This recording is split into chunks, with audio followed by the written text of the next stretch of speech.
Apakah kamu sering merasa khawatir akan banyak hal, baperan, susah move on, mudah tersinggung dan marah-marah di sosial media maupun dunia nyata? Mungkin kamu perlu membaca buku Filosofi Teras karya Henry Manampiring. Buku bersampul putih dengan lingkaran kuning dan gambar cover seorang laki-laki tua yang sedang duduk mengobrol ditemani seorang laki-laki dan perempuan muda, serta berukuran mungil 14x21 cm yang ilustrasinya digarap Lesvina Lesmana ini berisi 13 judul utama dan satu catatan tentang pandemi. Lantas, apa yang menarik dari buku ini? Simak terus video ini untuk melihat sisi menarik dari buku Filosofi Teras karya Henry Manampiring. Halo semua, saya Asep Saipullah, selamat datang di channel Rubik Kata.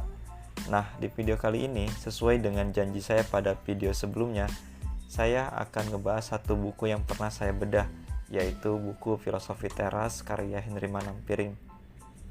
Lebih dari 2000 tahun yang lalu, sebuah paham filsafat menemukan akar masalah dan juga solusi dari banyak emosi negatif. Stoikisme atau oleh Henry Manampiring diterjemahkan menjadi filosofi teras adalah filsafat Yunani Romawi kuno yang bisa membantu kita mengatasi emosi negatif dan menghasilkan mental yang tangguh dalam menghadapi naik turunnya kehidupan. Lantas, mengapa Stoikisme disebut sebagai filosofi teras oleh Henry Manampiring?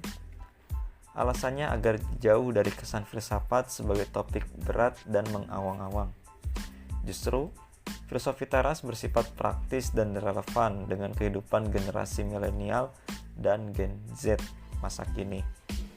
Karena ketika saya pertama kali melihat buku Filosofi Teras di salah satu toko buku yang ada di Jogja, bayangan saya adalah tentang orang minum kopi dengan santai di teras sambil membaca buku dan berdiskusi tentang filsafat atau kehidupan sehari-hari. Lalu, saya mengikuti buku ini dengan melihat daftar isinya terlebih dahulu. Adapun sisi menarik dari buku Filosofi Teras ini ialah isi bukunya disertai dengan wawancara dengan pakar dari praktisi dari berbagai bidang yang relevan, di antaranya dengan seorang psikiater, psikolog pendidikan, psikolog klinis, pengusaha dan penulis, aktivis dan editor. Tidak ketinggalan, buku ini juga disertai dengan desain ilustrasi yang bagus, teman-teman. Namun dari itu semua, menurut saya adanya kesimpulan dari setiap bab turut mempermudah saya untuk menemukan pokok pembahasan dari bab per babnya. Apakah filsafat Stoa atau filosofi teras ini masih relevan? Apa buktinya bahwa filsafat Stoa relevan? Apakah generasi milenial yang hidup dengan gadget dan media sosial hari ini masih perlu membaca filsafat Stoa? Untuk kita yang hidup di zaman modern, bukankah ajaran yang asal-usulnya kurang lebih sudah ribuan tahun itu dianggap jadul? Sebelum saya lanjutkan, mari kita lihat sekilas tentang biografi Henry Manampiring. Ia adalah seorang praktisi di dunia periklanan dengan spesialisasi strategi merek dan komunikasi. Pengalamannya di dunia periklanan tidak diragukan lagi, yaitu selama 20 tahun. Kliennya pun mencakup perusahaan-perusahaan besar seperti Coca-Cola Indonesia, Facebook, dan lain sebagainya. Menempuh pendidikan S1 Ekonomi Akuntansi di Universitas Padjadjaran, lantas membuat Henry Manampiring melanjutkan pendidikannya di University of Melbourne. Selain dikenal sebagai profesional, ia juga dikenal sebagai seorang pegiat media sosial dengan sebutan Om Piring.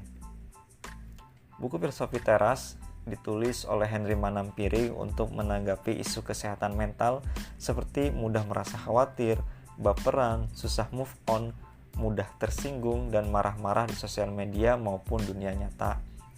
Selain itu, ia juga berbagi pengalaman dalam menemukan filosofi teras yang sangat membantunya dalam proses penyembuhan diri dari depresi. Buku ini cocok untuk mereka yang sering atau sedang merasa khawatir akan hidup, atau sering resah dan kecewa dalam kehidupan sehari-hari. Tujuan utama dari filosofi teras ada dua. Yang pertama adalah hidup bebas dari emosi negatif seperti sedih, marah, cemburu, curiga, baper, dan lain sebagainya, untuk mendapatkan hidup yang tentram. Ketentraman ini hanya bisa diperoleh dengan memfokuskan diri pada hal-hal yang bisa kita kendalikan.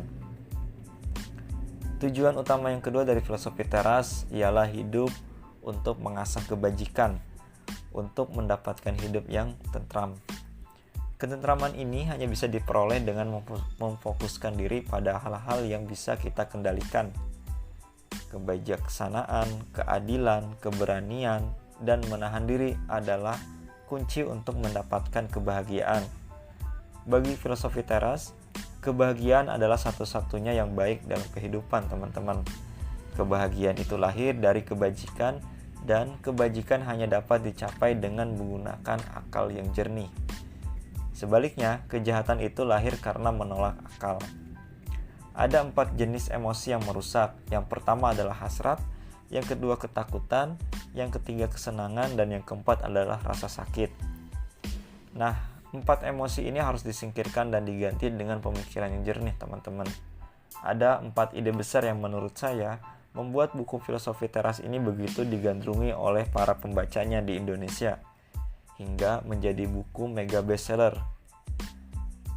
yaitu Hidup Selaras dengan Alam, Dikotomi Kendali, Mengendalikan Interpretasi dan Persepsi, dan yang terakhir adalah Memperkuat Mental.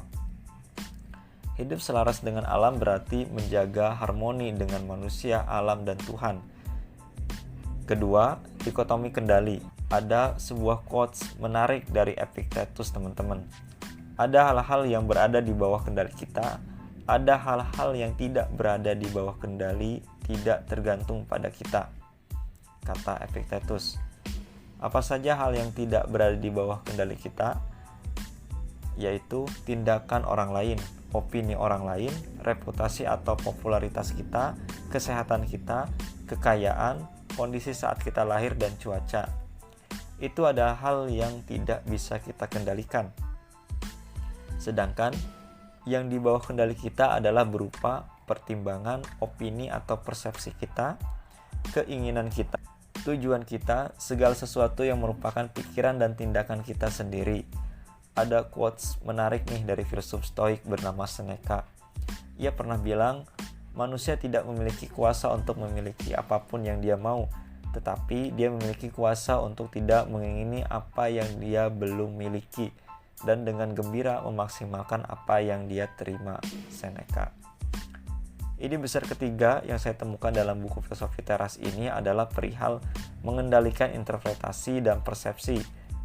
Bukan hal-hal atau peristiwa tertentu yang meresahkan kita, tetapi pertimbangan atau pikiran atau persepsi akan hal-hal dan peristiwa tersebut, kata Epictetus. Alurnya seperti ini, teman-teman. Peristiwa misalnya terjebak di kemacetan melahirkan interpretasi otomatis, misalnya buang-buang waktu di sini dan terpenjara.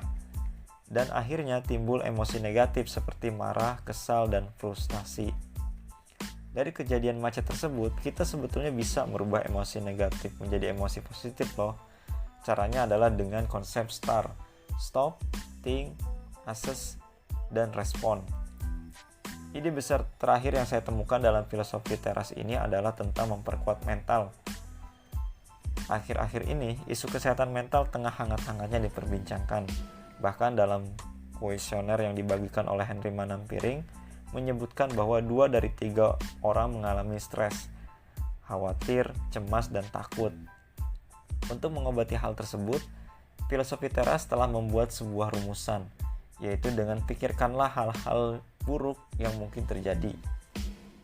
Jangan menuntut peristiwa terjadi sesuai keinginanmu, tetapi justru inginkan agar hidup menjadi seperti apa adanya dan langkah hidupmu akan lebih baik adanya, kata Epictetus. Tentu saja masalah tidak lantas selesai ketika sebuah buku terbit, sebab ada tantangan lain yang sedang terbuka ketika sebuah buku mulai beredar di pasaran, yaitu diterima oleh pembaca. Dan dalam hal ini ada 2 hal yang bekerja, selera pasar dan keberuntungan. Tentu saja keputusan ada di tangan pasar, di hadirat pembaca yang budiman. Namun bagi saya, buku ini menarik untuk dimiliki, karena ketika video ini dibuat, buku filosofi teras telah mencapai cetakan ke-47. Sukses selalu buat Om Piring. Demikianlah bedah buku kali ini. Sampai jumpa di bedah-bedah buku selanjutnya. Terima kasih.